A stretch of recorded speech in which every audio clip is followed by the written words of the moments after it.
Sitting arrangement का एक ऐसा सवाल जिसमें बच्चों डायरेक्शन का क्वेश्चन भी बच्चों मिला हुआ है। तो इस अनसुलझे सवाल को कैसे करेंगे बच्चों समझ लेते हैं।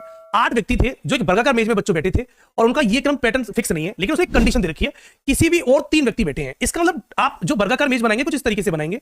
तो इस तरफ बच्चों 3 व्यक्ति कर दिया आपने, इस तरफ 3 व्यक्ति कर दिया, एक एक व्यक्ति बच्चों आपने ऐसे बैठा लिया। कंडीशन कुछ इस तरीके से रही होगी। सवाल में कैसे कहता है बच्चों करते हैं, ए डी के पूरब में है, इसका मतलब ए जो होगा डी के पूरब में होगा, तो डी इधर कर दूं बच्चों, इधर कर दूं, क्योंकि डी का पूरब बच्चों इधर होगा, क्योंकि डायरेक्शन सभी को पता है, नॉर्थ ईस्ट साउथ वेस्ट बच्चों ये होती है, ये डायरेक्शन सभी को पता है। सेकंड कंडीशन कहती है ए डी के पूरब में है तथा सी और एफ के बीच में है, तो ए सी और एफ के बीच में होगा, इसका सी और एफ बच्चों अगर यहां बिठा दूं पर ये दोनों एक दूसरे की सीट आपस में बदल सकते हैं, हो सकता है सी नीचे एफ ऊपर भी बच्चों हो।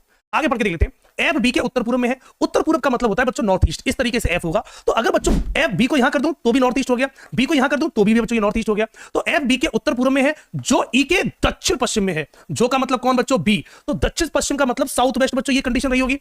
तो बच्चों ई का दक्षिण पश्चिम, तो ई को अगर यहां बिठा दूं तो ई का दक्षिण पश्चिम ये हो जाएगा और इसका नॉर्थ ईस्ट ये हो जाएगा। तो बच्चों बी वाली ये कंडीशन हट जाएगी। यहां से कुछ कंडीशन ऐसी बनेगी, बी के उत्तर पूर्व में बच्चों एफ हो गया और ई के दक्षिण पश्चिम में बच्चों हमारा बी हो गया। ठीक, जी उस ओर नहीं है जिस ओर सी है, तो यहां सी है तो बच्चों जी यहां हो जाएगा, एच यहां हो जाएगा। सवाल में क्या पूछा है, ई के दक्षिण में कौन है, तो ई के दक्षिण में बच्चों कौन बैठा है, एच बैठा है। तो प्रश्न का राइट आंसर बच्चों एच बन जाएगा। तो कभी कभी इस तरीके से लॉजिकल सवाल भी होते हैं, उनका सॉल्यूशन कुछ इस तरीके से रहता है। Thank you.